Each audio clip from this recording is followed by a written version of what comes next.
Enjoy a glimpse into Beyond the Shack by G.B.Cook while viewing the majestic setting of Alaska.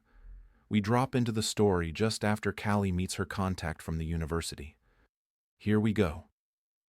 Carl wrapped up his review of the assignment and said, "I can get you a helicopter ride up to the actual mountain to see it up close as soon as the weather forecast is appropriate and it's safe."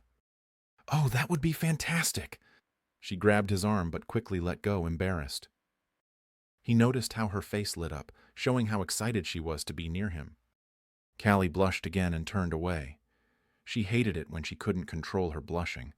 Being fair-skinned, she knew it was painfully obvious. Carl raised an eyebrow and smiled. Now that's something you don't see every day. A blushing college girl. He was instantly taken with her. Now here's where things get interesting. Fast forward a few chapters and we find Callie just waking up from an ordeal. She's hoping and praying her sister, Detective Sara Ponte, will be able to save her before it's too late. Let's continue. Callie was confused. Carl said they were heading back, but it didn't feel like they were traveling down the mountain. In fact, if she had to guess, they were going up, not down. Another feeling of unease washed over her as she realized he was probably lying to her. She quietly tried not to panic. Here she was, in a truck with a man she only just met with absolutely no idea where she was. "How much further is it?" She tried to keep the fear out of her voice, but it wavered as she asked.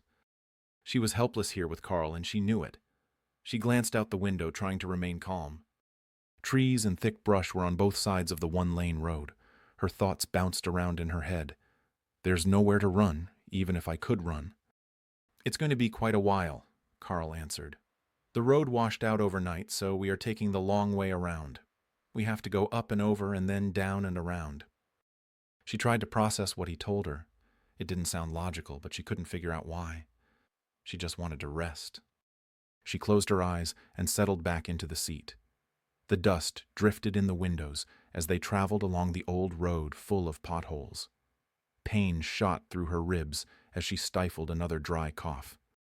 "I'm so tired," she whispered. She was trying to process how there could be dust swirling if the roads just washed out overnight. It didn't make sense. She couldn't think straight, her head throbbing. "That's okay, Callie. You just sleep. I will take good care of you." He watched as she closed her eyes and worried that he might have done some serious damage when he punched her in the face and knocked her out earlier. As Callie slept, Carl worried at how all this was going to play out. A cop for a sister. He should have spent more time corresponding with her before luring her out here. If only he had been patient and taken his time, he would have discovered she did have family after all. Can Callie survive long enough for her sister, Detective Sara Ponte, to find her? Find out in Beyond the Shack by G.B.Cook on Amazon and Audible.